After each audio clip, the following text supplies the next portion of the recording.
إن الحمد لله نحمده ونستعينه ونستغفره ونعوذ بالله من شرور أنفسنا ومن سيئات أعمالنا. من يهده الله فلا مضل له ومن يضلله فلا هادي له، وأشهد أن لا إله إلا الله وأشهد أن محمدا عبده ورسوله. فأعوذ بالله من الشيطان الرجيم. بسم الله الرحمن الرحيم. يا أيها الذين آمنوا اتقوا الله حق تقاته ولا تموتن إلا وأنتم مسلمون.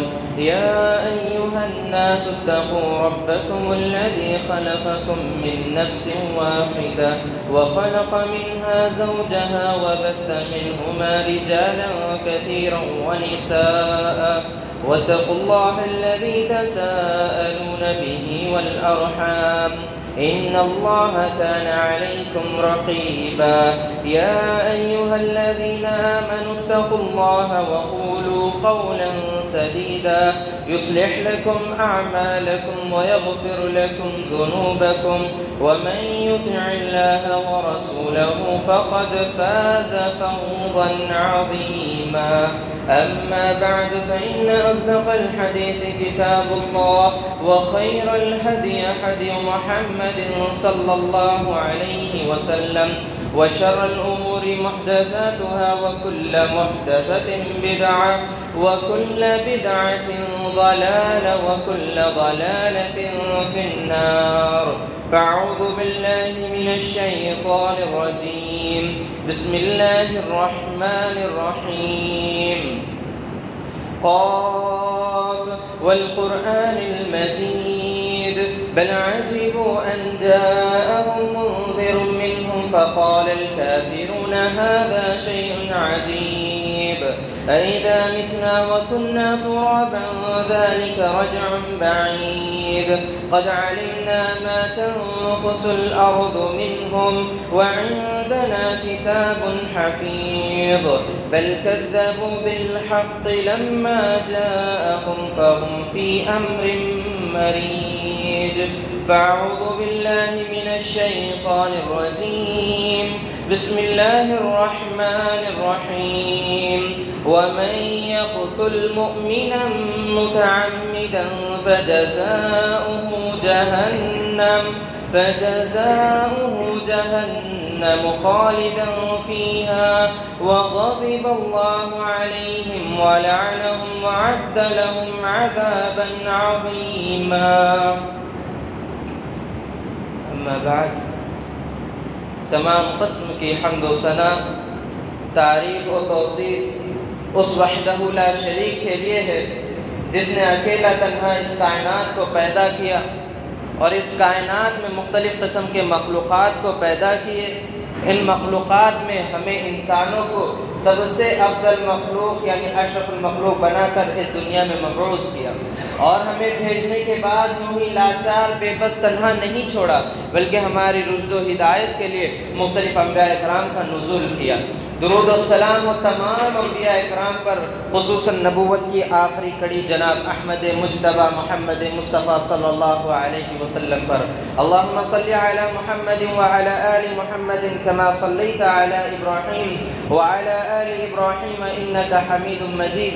اللهم بارك على محمد وعلى آل محمد كما باركت على إبراهيم وعلى آل إبراهيم إنك حميد مجيد. سامعین اکرام، آج جو عنوان لے کر ہم آپ کے سامنے حاضر ہوئے ہیں وہ اسی مہینے سے تعلق رکھتا ہے اور وہ ہے حجۃ الوداع کے موقع پر نبی کریم صلی اللہ علیہ وسلم کی نصیحت امت مسلمہ کے نام پر.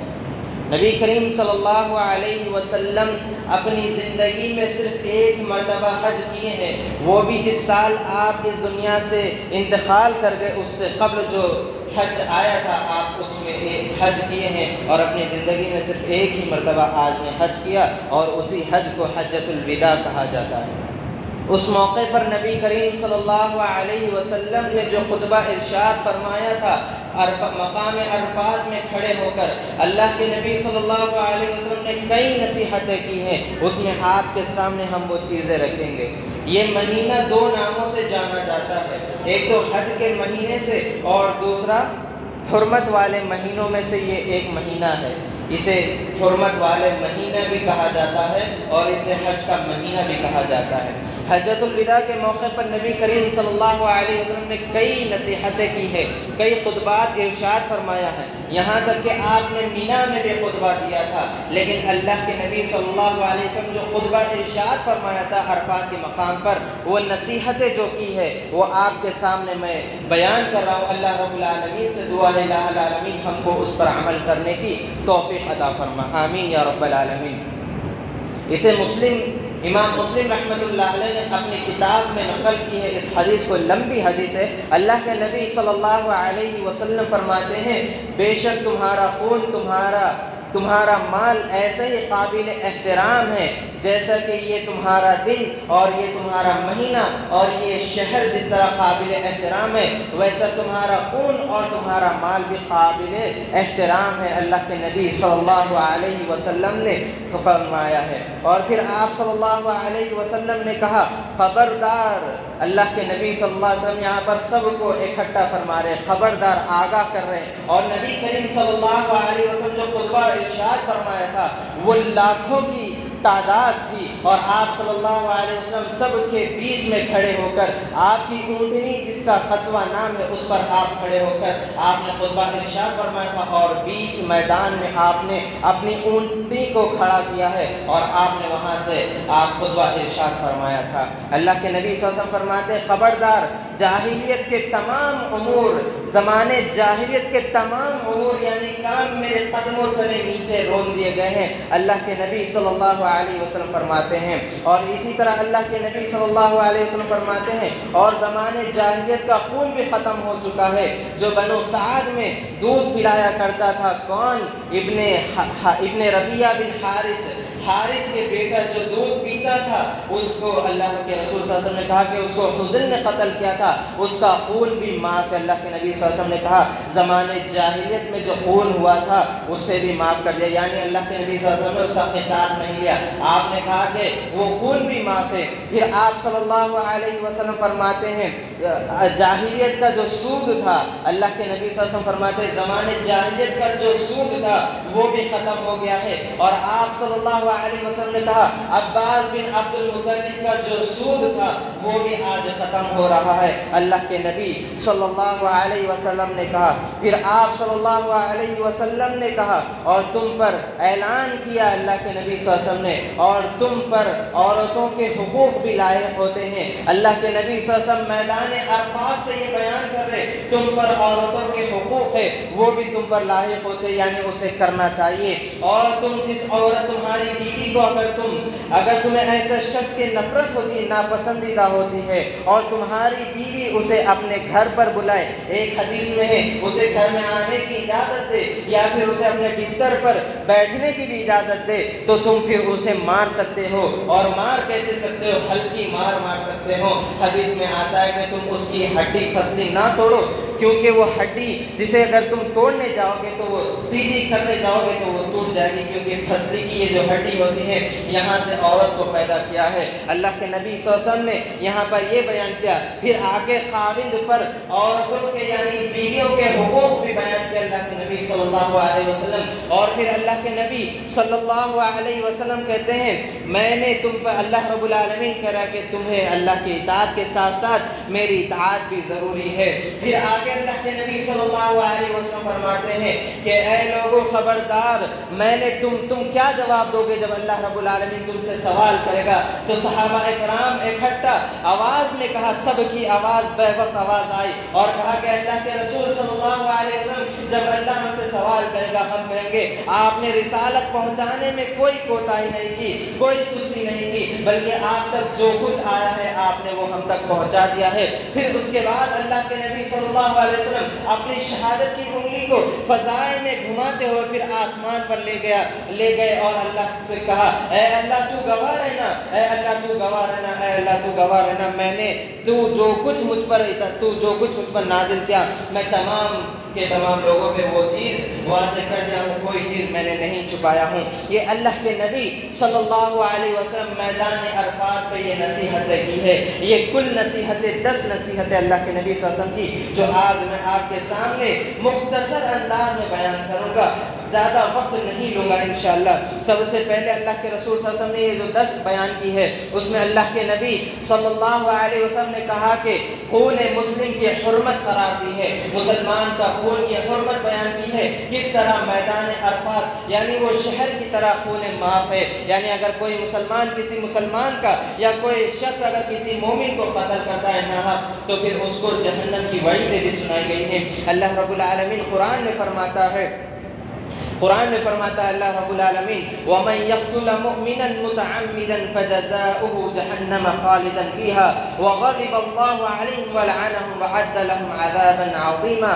اللہ رب العالمین فرماتا ہے کہ اور جو کوئی کسی مومن کو قاصداً قتل کرتا ہے، جان بوجھ کر قتل کرتا ہے تو اس کی سزا جہنم ہے جس میں وہ ہمیشہ رہے گا، اس پر اللہ رب العالمین کا غضب ہے، اس پر اللہ تعالیٰ کی لعنت ہے، اس کے لیے بڑا عذاب ہے۔ اس آیت کریمہ پر غور کریں مسلمانوں، کوئی مومن کا قتل کرتا ہے جان بوجھ کر اس کے لیے کیا وعید ہے اللہ رب العالمین نے قرآن میں سورہ نساء میں فرما رہا ہے، 5 وعیدیں بتائی ہے اللہ رب العالمین نے۔ سب سے پہلے کیا کہا؟ اس کو جہنم کی سزا ہے اور وہ اس میں ہمیشہ رہے گا، اس پر اللہ رب العالمین کا غضب ہے، اور چوتھا اس پر اللہ کی لعنت برستی ہے، اور 5واں اس کے لیے بڑا عذاب تیار کر رکھا ہے اللہ رب العالمین۔ کوئی مومن کا قتل کرتا ہے تو اس کے لیے کتنا بڑا عذاب اللہ رب العالمین بیان کر رہا ہے۔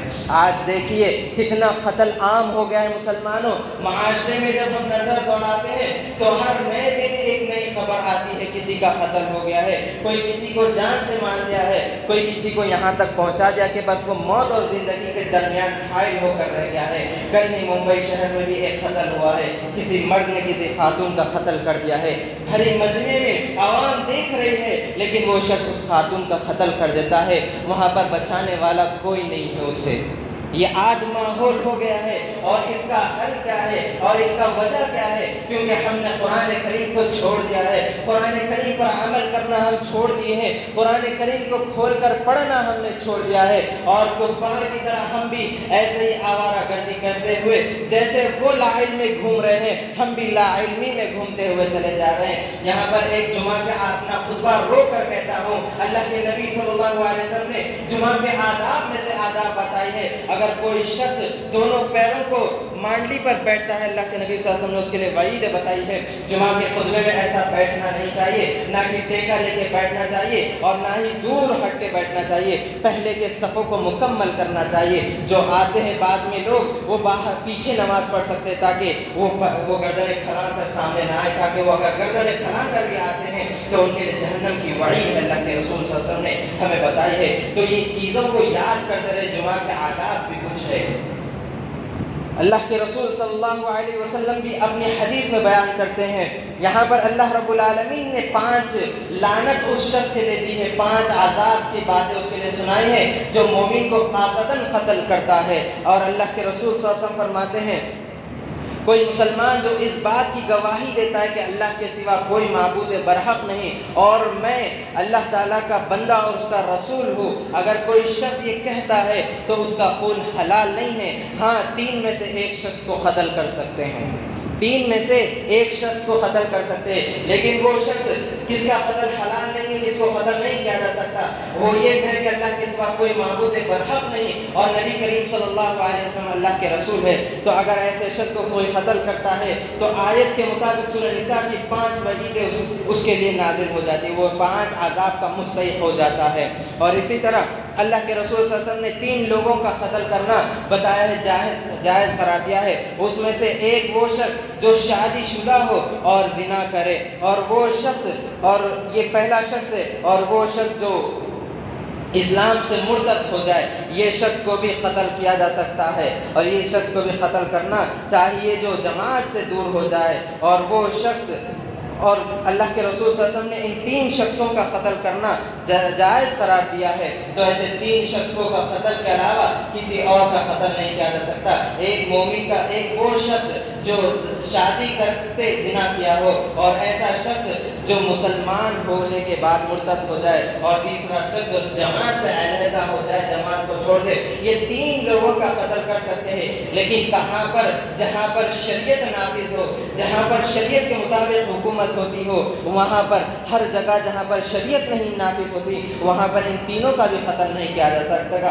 اور یہاں پر تو ڈیموکریسی چلتی ہے، یہاں پر تو آپ تصور بھی نہیں کر سکتے، لیکن یہاں پر بھی کئی ایسے نوجوان جو اسلام سے مرتد ہو گئے کیونکہ انہوں نے ٹیڑھے راستے کی اپنائی ہے، وہ ہر وقت صراط مستقیم کو چھوڑ کر شیطان کے راستے پر چلنے کی کوشش کرے، ہر وقت ان کے ذہن میں شکوہ شکایت اسلام کے بارے میں آتی۔ اللہ رب العالمین کیا کہا؟ اگر تم سیدھے راستے پر چلیں گے تو ہم تمہیں سیدھے راستے پر لے جائیں گے، اگر تم تھوڑا بھی راستے سے ہٹ جائیں گے تو ہم تمہیں پورا مرتد کر دیں گے، پورا راستے سے ہٹا دیں گے۔ جب وہ شخص اگر ٹیڑھے راستے اختیار کرتا ہے تو اللہ رب العالمین بھی اسے ٹیڑھے راستے کی طرف لے جاتا ہے۔ اسی طرح اللہ کے نبی صلی اللہ علیہ وسلم کی حدیث ہے، اللہ رب العالمین فرماتا ہے دنیا کا خاتمہ کسی مومن کے ناجائز قتل سے اللہ رب العالمین کو زیادہ ہلکا دکھتا ہے۔ یعنی اگر کوئی مومن کا قتل ہو جاتا ہے، اللہ رب العالمین کو اتنا وزن نہیں ہوتا جتنا دنیا کو ختم کرنا ہے، یعنی دنیا کو ختم بھی کرتا ہے اللہ رب العالمین، اتنا ہلکا محسوس نہیں کرتا جتنا مومن کا قتل ہوتا ہے۔ یہ بہت بڑی چیز ہے مسلمانوں، کسی مومن کا قتل کرنا یہ عام بات نہیں ہے۔ مسلمان ہوتے ہوئے بھی آج کئی مسلمان ایک دوسرے کا قتل کرتے ہیں، چاہے وہ زبان کے ذریعے ہو یا ہتھیار کے ذریعے ہو۔ مسلمانوں اپنے آپ کو بچاؤ، یہ وعید اللہ کے رسول صلی اللہ علیہ وسلم نے ہمارے لیے بیان کی ہے۔ حجۃ الوداع کے موقع پر ان سے ہمیں بچتے ہوئے چلنا چاہیے، اور قیامت کے دن یہ قاتل اور مقتول دونوں اللہ رب العالمین کی بارگاہ میں آئیں گے۔ ابن عباس رضی اللہ عنہ روایت کرتے ہیں اس طرح آئیں گے کہ قاتل اور مقتول دونوں چپکے ہوئے ہوں گے، اور آ کر قاتل مقتول کہے گا اے اللہ رب العالمین اس سے سوال کریے، اس سے پوچھئے یہ مجھے کیوں قتل کیا ہے، کیا وجہ تھی میرے قتل ہونے کی، اس سے آپ پوچھئے۔ تو جب جواب کیا دیں گے اللہ رب العالمین کے سامنے؟ آپ جب مقتول اللہ رب العالمین کی بارگاہ میں شکایت کرے گا، اور اللہ رب العالمین پھر اس کی شکایت کو قبول کرتے ہوئے تم سے سوال کر لے گا، تو جواب کیا دیں گے؟ اس وقت جواب نہیں ہوگا، اس وقت صرف اللہ رب العالمین جہنم کے گڑھے میں داخل کر دیں گے جو تیار کی رکھی ہے مومنوں کا خاصتاً قتل کرنے والوں کے لیے۔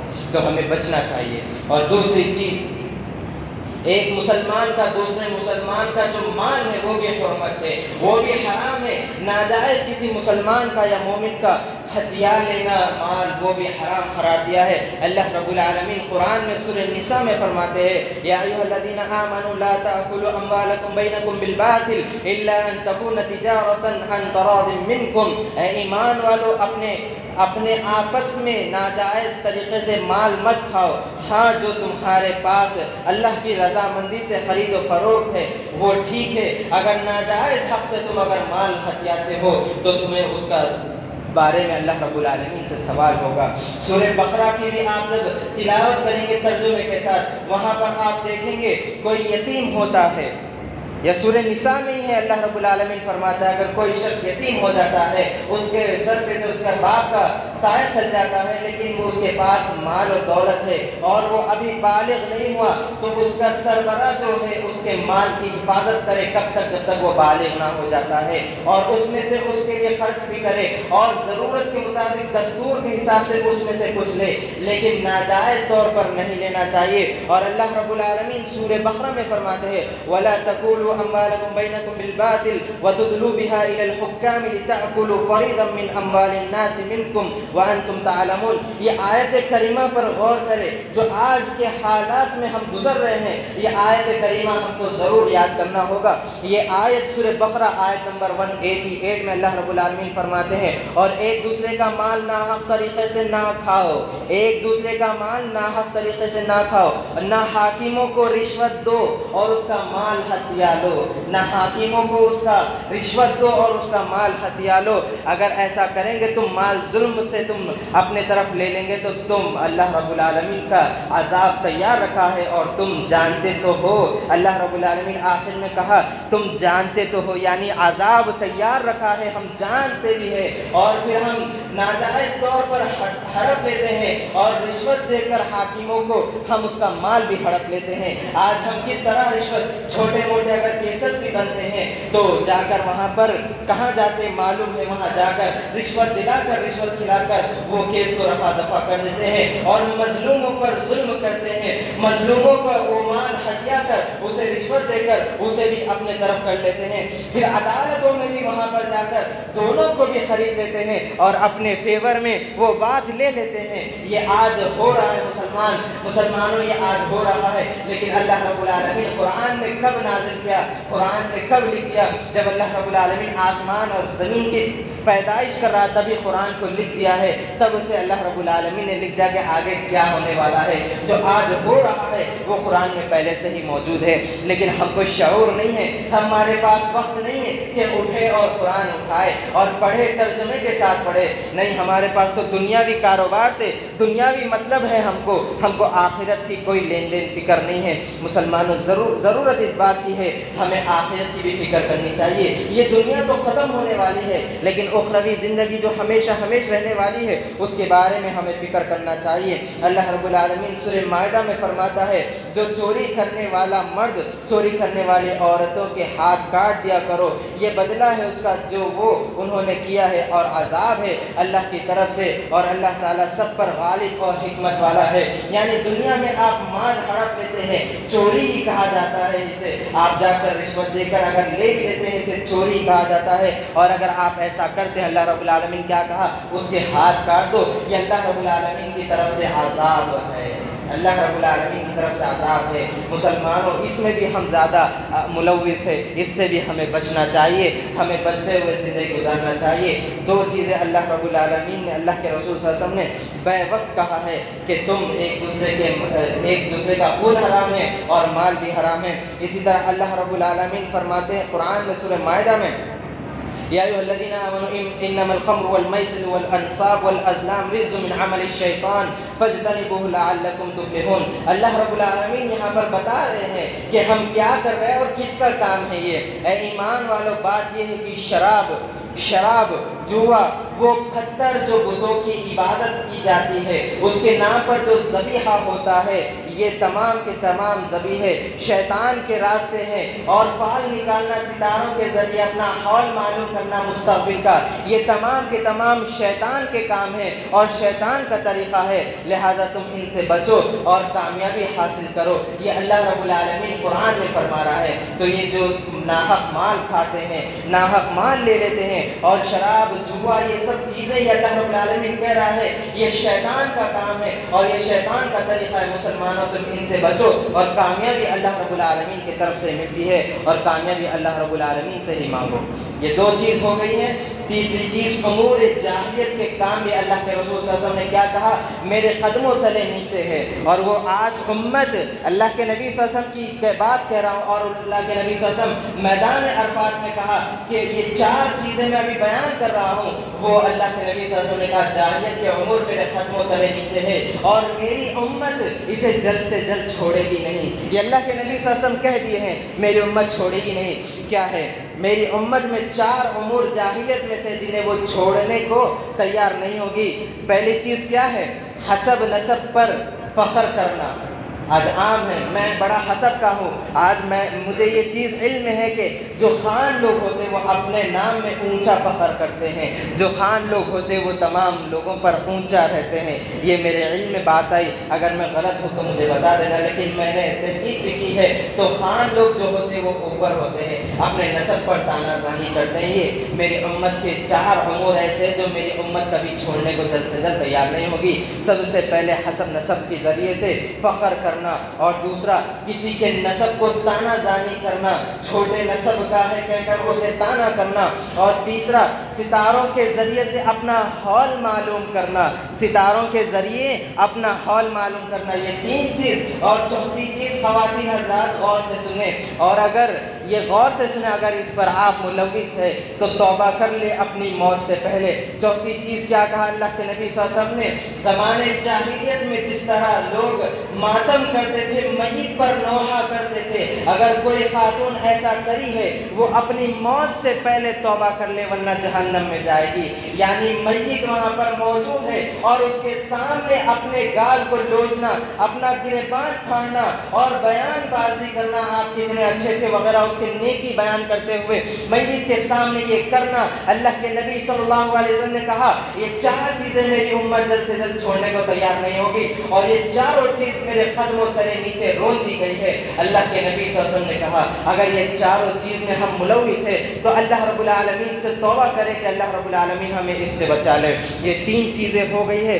چوتھی چیز اللہ کے نبی صلی اللہ علیہ وسلم نے کہا جاہلیت کا خون بھی ختم کر دیا ہے، ایک مسلمان کا خون اور جاہلیت کا خون۔ چوتھی چیز اللہ کے نبی صلی اللہ علیہ وسلم خطبہ حجۃ الوداع کے موقع پر کہا ہے کہ تمام امور جاہلیت کے ختم کرنے کا اعلان فرماتے ہوئے کہا کہ میرے خاندان، سب سے پہلے یہاں پر غور کریں اللہ کے نبی صلی اللہ علیہ وسلم کیا کہہ رہے ہیں، سب سے پہلے میں ہی شروع کرتا ہوں، میرے خاندان کا جو ابن ربیعہ کا جو دودھ پیتا تھا اس کا قتل حزن نے کیا تھا، میں آج قصاص نہیں لوں گا، میں اسے معاف کر رہا ہوں۔ یہ اللہ کے نبی صلی اللہ علیہ وسلم نے کہا کہ خون بھی معاف کر دیا ہے۔ اللہ اکبر، یہ اللہ کے رسول صلی اللہ علیہ وسلم ہی کر سکتے تھے، کیونکہ اللہ کے نبی صلی اللہ علیہ وسلم کا دل بالکل صاف تھا، بالکل میل کچیل سے پاک تھا اللہ کے نبی صلی اللہ علیہ وسلم کا۔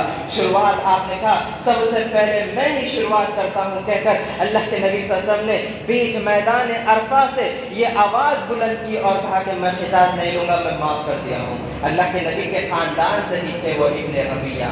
اللہ رب العالمین قرآن میں کہا، اللہ رب العالمین نے قرآن میں کہا، اللہ رب العالمین فرماتا ہے وَاذْكُرْ نِعْمَةَ اللَّهِ عَلَيْكُمْ إِذْ كُنْتُمْ أَعْدَاءً فَأَلَّفَ بَيْنَ قُلُوبِكُمْ فَأَصْبَحْتُمْ بِنِعْمَتِهِ إِخْوَانًا وَكُنْتُمْ عَلَى شَفَا حُفْرَةٍ مِّنَ النَّارِ فَأَنْقَذَكُم مِّنْهَا۔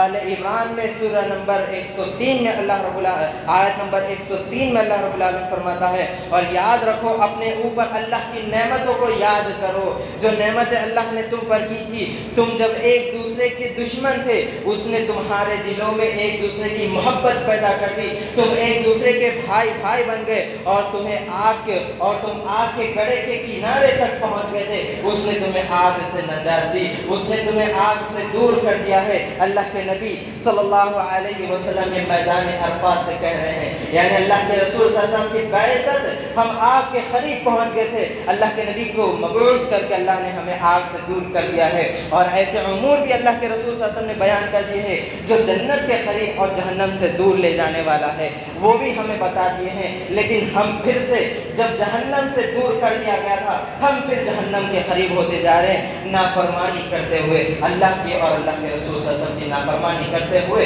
ہم اور گڑھے کے طرف جا رہے ہیں۔ اور پانچویں چیز، اس میں ہم سب ملوث ہیں، اللہ رب العالمین ہم سب کو اس سے نجات دے۔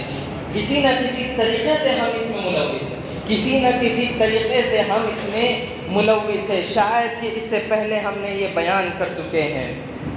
سود اللہ رب العالمین نے کہا، اللہ کے رسول نے کہا زمانے جاہلیت کا جو سود تھا وہ بھی ختم ہو گیا ہے۔ سود کو اللہ کے نبی صلی اللہ علیہ وسلم میدان عرفہ سے کہا کہ میرے قدموں تلے نیچے رون دے رہا ہوں، یہ سود بھی ختم ہے۔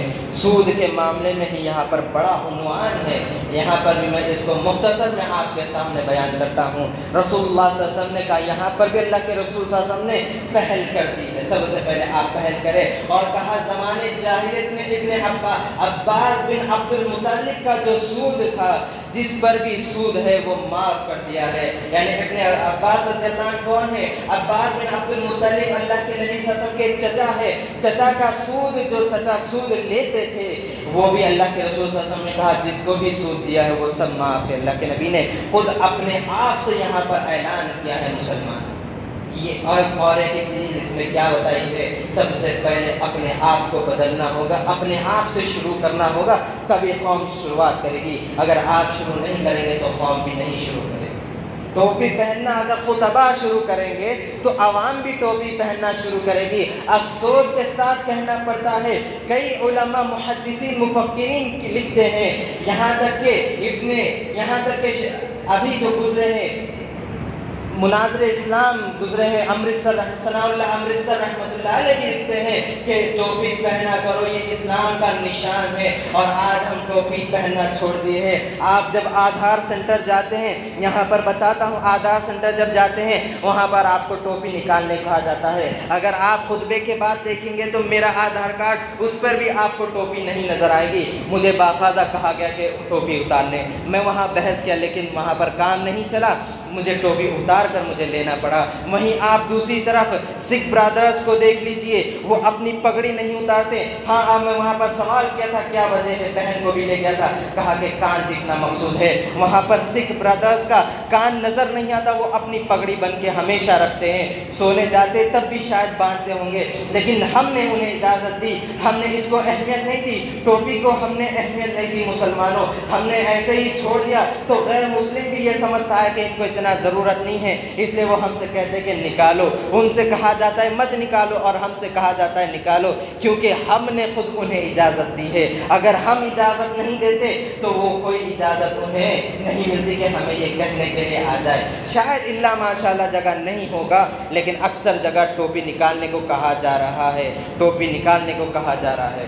یہاں پر اللہ کے نبی صلی اللہ علیہ وسلم نے سود حرام قرار دیا ہے۔ ہم میں سے اکثر لوگ اس میں کسی نہ کسی طرف سے EMI کے ذریعے سے یا بینک کے ذریعے سے جو انٹرسٹ آتا ہے وہ بھی ہم لے رہے ہیں، اور اس میں بھی ہم ملوث ہیں۔ اللہ رب العالمین قرآن میں فرماتا ہے یا ایھا الذین آمنوا لا تأکلوا الربا اضعافا مضاعفا واتقوا اللہ لعلکم تفلحون۔ اے ایمان والو، تم بڑھ چڑھ کر سود نہ کھاؤ، اللہ رب العالمین سے ڈرو تاکہ کامیابی پا سکو۔ یہاں پر اللہ کے رسول صلی اللہ علیہ وسلم نے اللہ رب العالمین کا فرمان بتاتے ہوئے بیان کر رہے کہ اللہ نے کہا سود بڑھ چڑھ کر نہ کھاؤ، سود اللہ رب العالمین سے ڈرتے رہو اور کامیابی حاصل کرو۔ اور آگے اسی صورت میں اللہ رب العالمین بقرہ میں فرماتے ہیں یا ایھا الذین آمنوا اتقوا اللہ وذروا ما بقی من الربا ان کنتم مؤمنین۔ اے ایمان والو، اللہ رب العالمین سے ڈرو اور جو باقی سود ہے اسے چھوڑ دو۔ فَإِن لَّمْ تَفْعَلُوا فَأْذَنُوا بِحَرْبٍ مِّنَ اللَّهِ وَرَسُولِهِ۔ اگر تم ایسا نہیں کرتے تو تیار ہو جاؤ، تم نے اعلان کر دیا فَحَرْبٍ مِّنَ اللَّهِ وَرَسُولِهِ کہ اللہ اور اس کے رسول کے ساتھ جنگ کرنے کا اعلان تم نے کر دیا ہے۔ آپ دیکھیے قرآن کریم اور احادیث شریف اٹھا کر کہیں پر آپ کو نہیں ملے گا شرک سب سے بڑا گناہ ہے، اس سے بڑا گناہ کچھ نہیں ہے، اس میں بھی آپ کو نظر نہیں آئے گا کہ اللہ اس کے رسول کے ساتھ جنگ کرنے کا اعلان۔ سود میں آپ دیکھیے یہاں پر اللہ کے رسول صلی اللہ علیہ وسلم کہہ رہے ہیں کہ اللہ رب العالمین کہہ رہا ہے قرآن میں سورہ بقرہ میں اللہ رب العالمین کہہ رہا ہے کہ اگر تم نہیں چھوڑو گے تو تم نے اعلان کر دیا اللہ اس کے رسول کے ساتھ جنگ کرنے کا۔ اللہ اکبر، آج ہم اس میں ملوث ہے، کسی نہ کسی طریقے سے ہر شخص ملوث ہے۔ علماء کا اس پر بیان بھی ہے، EMI پر جو بھی ہم خریداری کرتے ہیں وہ بھی اٹھا کر آپ دیکھ لیجئے، یہ بھی جائز طریقہ نہیں ہے۔ مسلمانوں، ہمارے سود کے بارے میں کئی علماء کے بیانات آپ کو مل جائیں گے۔ اور اسی طرح اللہ کے رسول صلی اللہ علیہ وسلم نے کہا کہ 70 درجے ہیں سود کے اور سب سے کم درجہ کیا ہے، اسے البانی رحمت اللہ علیہ نے صحیح قرار دیا ہے۔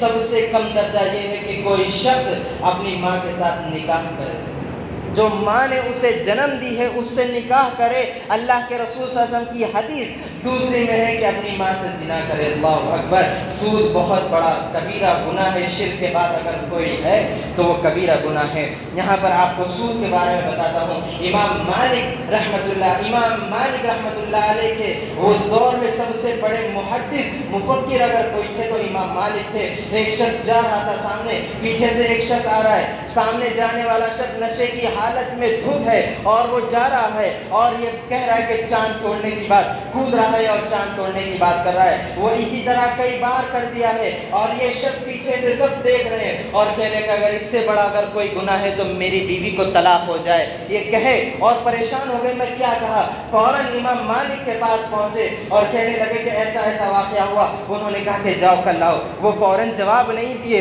حقیقی عالم کی نشانی یہ ہوتی ہے کہ وہ فوراً جواب نہیں دیتا، وہ بھگا دیے، بولے جاؤ۔ پھر واپس آئے، دوسرے دن کہا کہ جاؤ، تیسرے دن آئے جاؤ، چوتھے دن آئے اور کہا وہ شخص کو دیکھتے ہی کہا تمہاری بیوی کو طلاق ہو چکا ہے۔ انہوں نے کہا ٹھیک ہے میں مان لیتا ہوں، لیکن آپ نے مجھے 3 دن دوڑائے، چوتھے دن بول رہے ہیں آخر وجہ کیا ہے؟ کہا کہ میں 3 دن قرآن اور حدیث کا بہت گہرائی سے مطالعہ کیا ہوں، شراب سے بھی زیادہ، اور شرک کے بعد اگر کوئی گناہ مجھے نظر آیا تو وہ سود کا نظر آیا۔ اللہ اکبر۔ قرآن میں اور احادیث شریفہ کا مطالعہ کیا۔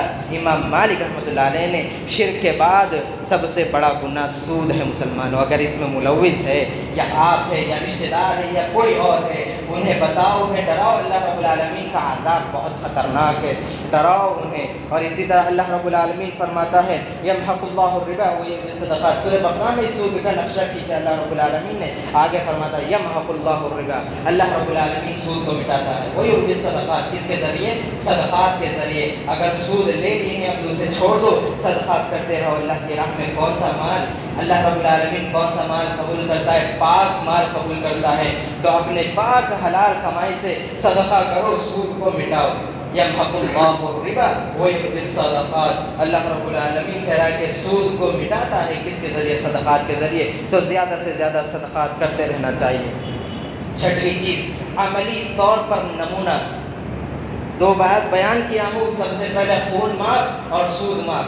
چھٹویں چیز وہی یہاں پر اسحاق رحمۃ اللہ علیہ جو زاد الخدیب لکھے انہوں نے لکھتے ہیں یہاں پر چھٹویں چیز میں اللہ کے نبی صلی اللہ علیہ وسلم سب سے پہلے اپنے آپ کو نمونہ بنایا ہے اور اپنے آپ سے شروعات کی ہے کہ میں شروع کرتا ہوں اور تم لوگ بھی آگے بڑھو۔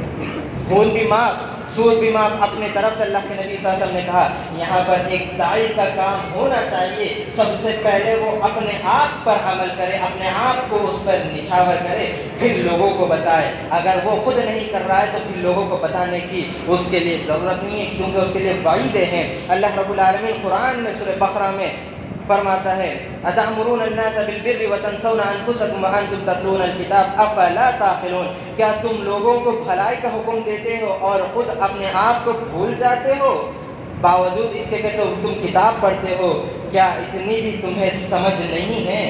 اتنی بھی سمجھ نہیں ہے؟ یہ ہم خطبہ علماء کے لیے اللہ رب العالمین نے نازل کیا ہے یہ آیت، اور وہ لوگ اپنے آپ پر بھی لینا چاہیے۔ چھوٹی چھوٹی بات بھی ہم لوگوں کو بتاتے ہیں تو اس میں بھی کیا آپ اس پر عمل کر رہے ہو یا نہیں کر رہے ہو، یہ دیکھنا چاہیے۔ اللہ رب العالمین کیا کہہ رہا ہے؟ تم سمجھتے تو ہو، تم کتاب بھی پڑھتے ہو، لوگوں کو بتاتے ہو، خود عمل نہیں کرتے، تم سمجھتے تو ہو، آگے اللہ رب العالمین نے کہا تو سب سے پہلے کیا کرنا ہوگا؟ اپنے آپ کو اس پہ عمل کرنا ہوگا۔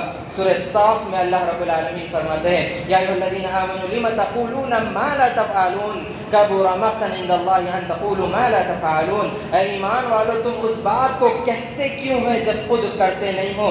یہ بات اللہ رب العالمین کو سخت ناپسند ہے جو تم خود کہتے تو ہو لیکن عمل نہیں کرتے۔ اسی طرح اللہ کے نبی صلی اللہ علیہ وسلم کہتے ہیں میں معراج کی رات میں جب معراج کرائی گئی تو معراج کی رات میں نے دیکھا ایک کو عذاب دیا جاتا تھا، جہنم میں عذاب دیا جاتا تھا، جہنم کی قینچی سے اس کی زبان کو کاٹی جا رہی تھی۔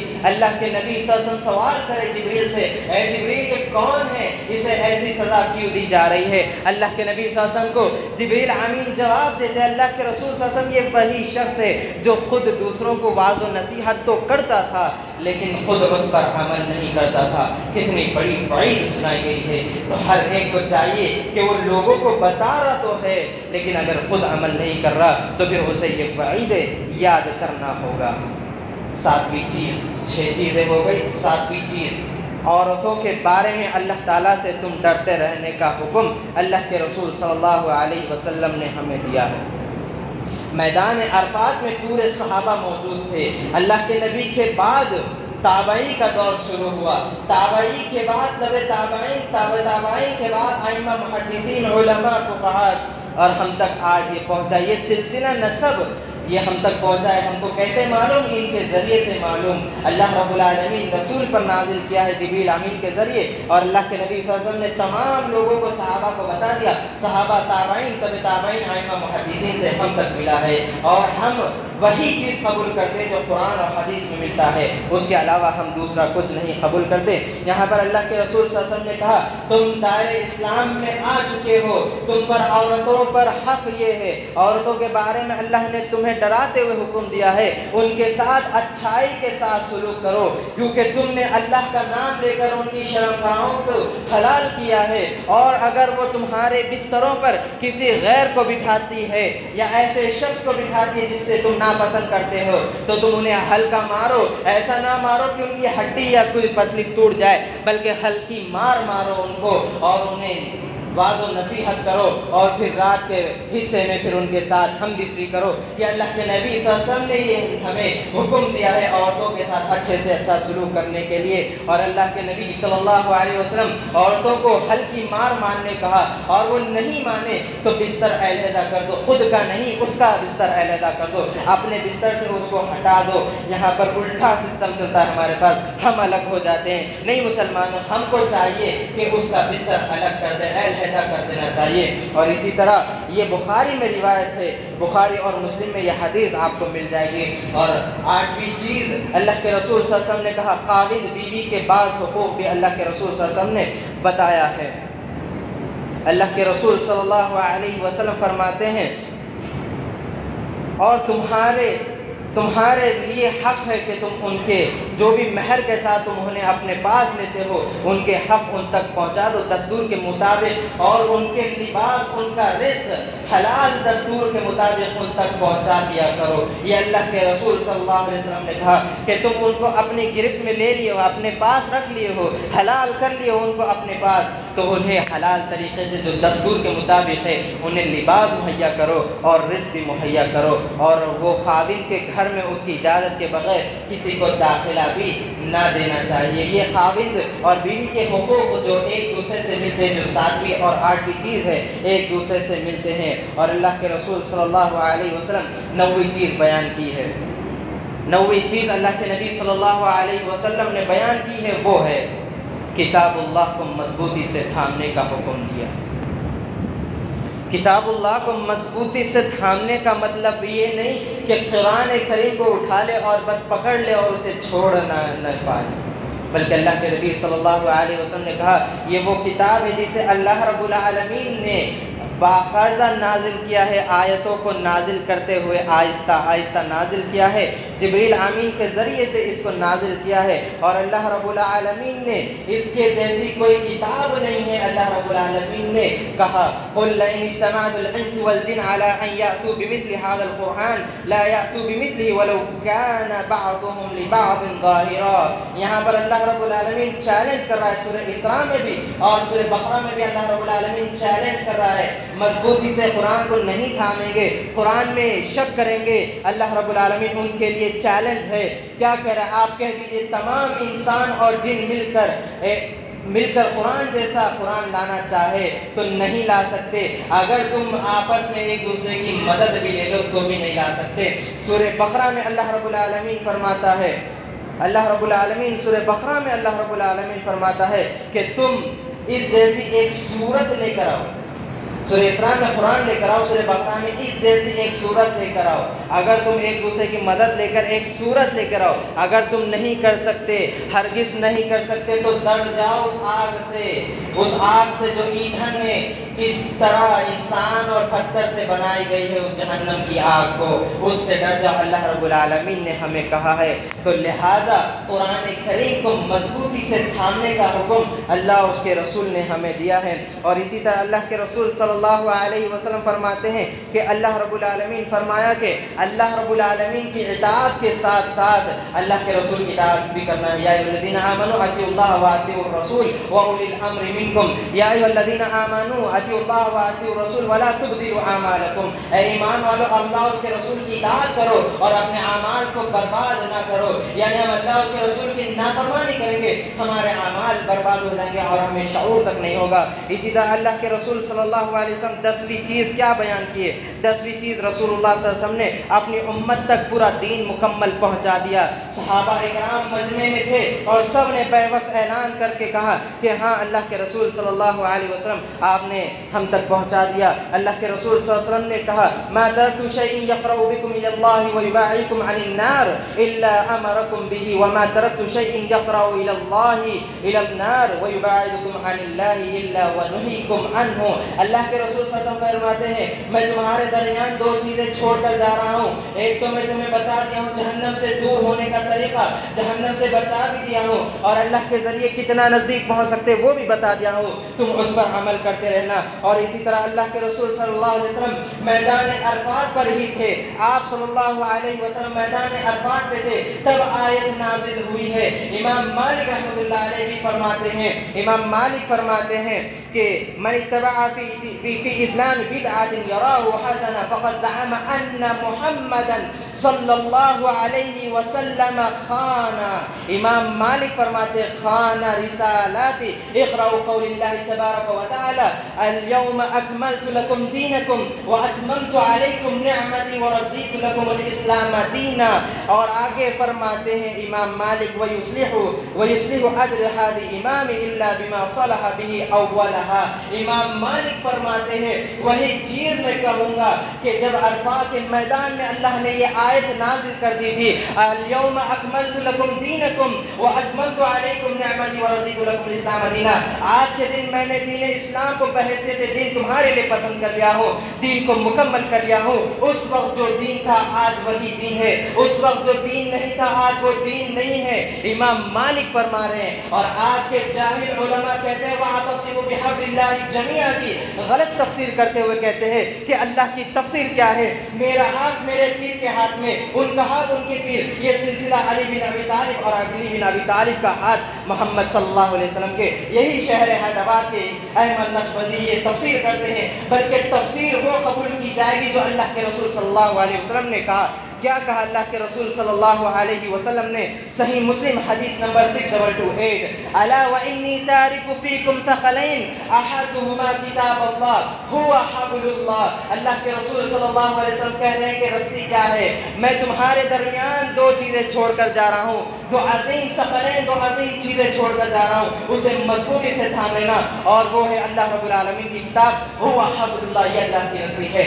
احمد نقشبندی صاحب آپ جو تفسیر کریں وہ آپ کے عقل سے، اور آپ کہہ بھی رہے ہیں کہ عقل سے میں کر رہا ہوں، یہاں پر دین اسلام میں عقل نہیں چلتی، دین اسلام میں محمد عربی کی بات چلتی ہے، اللہ کے بعد کسی کی بات تو محمد عربی کی، اور ہمیں دین کو ویسے سمجھنا ہے جیسے سلف صالحین نے سمجھا، اپنی عقل سے نہیں سمجھنا چاہیے۔ اور اللہ کے نبی صلی اللہ علیہ وسلم نے کہا ترکت فیکم امرین لن تضلوا ما تمسکتم بہما کتاب اللہ و سنت رسول اللہ۔ اے لوگوں میں تمہارے درمیان سے جا رہا ہوں، دو عظیم چیزیں چھوڑ کر جا رہا ہوں، ایک اللہ رب العالمین کی کتاب اور دوسری اللہ کے رسول کی سنت۔ اگر تم اسے مضبوطی سے تھام لو گے، اس پر عمل کرو گے تو تمہیں کوئی گمراہ نہیں کر سکتا، تم کو گمراہ کرنے والا خود گمراہ ہو جائے گا۔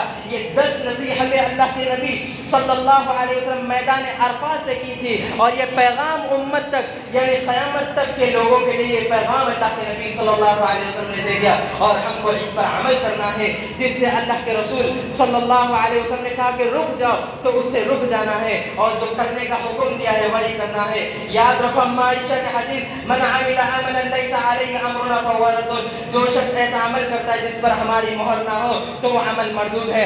آپ چاہے کتنا بھی اچھا کام کر لو، یہ دین کا حصہ نہیں ہے تو وہ دین نہیں ہو سکتا، یہ اللہ کے نبی صلی اللہ علیہ وسلم کا مہر ہونا چاہیے وہ عمل پر، تبھی وہ عمل ہے۔ اللہ کے نبی صلی اللہ علیہ وسلم ہر خطبہ جمعہ میں یہ کہتے فإن خیر الحدیث کتاب اللہ وخیر الہدی ہدی محمد صلی اللہ علیہ وسلم۔ اللہ کے رسول فرماتے ہیں سب سے بہترین بات اللہ کی بات، اس کے بعد نبی کا طریقہ، اور جو نئی چیز دین میں ایجاد کرتے وہ گمراہی ہے، اور ہر گمراہ بدعت ہے، اور ہر بدعت گمراہی ہے، اور ہر گمراہی جہنم میں لے جانے والا عمل ہے۔ اللہ رب العالمین سے دعا ہے الہ العالمین جو کچھ میں یہاں پر بیان کیا ہوں سب سے پہلے اسے مجھے عمل کرنے کی توفیق عطا فرما، اور یہاں پر بیٹھے ہوئے تمام لوگوں کو اس پر عمل کرنے کی توفیق عطا فرما۔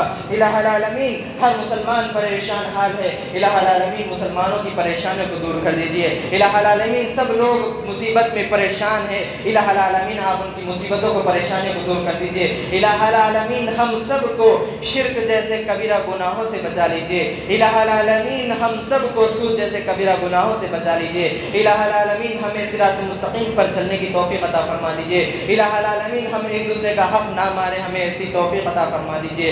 الہ العالمین ہم سب کو صراط مستقیم پر ہی چلنے کی توفیق عطا فرما، اور ہمارا خاتمہ بالایمان پر ہو، اور ہماری زبان سے کلمہ شہادت نکلے۔ ربنا آتنا فی الدنیا حسنہ وفی الآخرة حسنہ وقنا عذاب النار۔ اللهم اصلح احوال المسلمین فی فلسطین، اللهم اصلح احوال المسلمین فی فلسطین، اللهم اصلح احوال المسلمین فی غزہ وفی رفح وفی سیریہ وفی برما، اللهم اصلح احوال المسلمین فی الہند، اللهم اصلح احوال المسلمین فی الہند، اللهم اصلح احوال المسلمین فی الہند، اللهم آمن روآتهم واشف مرضاهم وتقبل شهداءهم، اللهم طهر المسجد الاقصى من اليهود، اللهم اهلك الظالمين بظلمهم، ربنا آتنا في الدنيا حسنة وفي الآخرة حسنة وقنا عذاب النار، آمين۔ السلام عليكم ورحمة الله وبركاته۔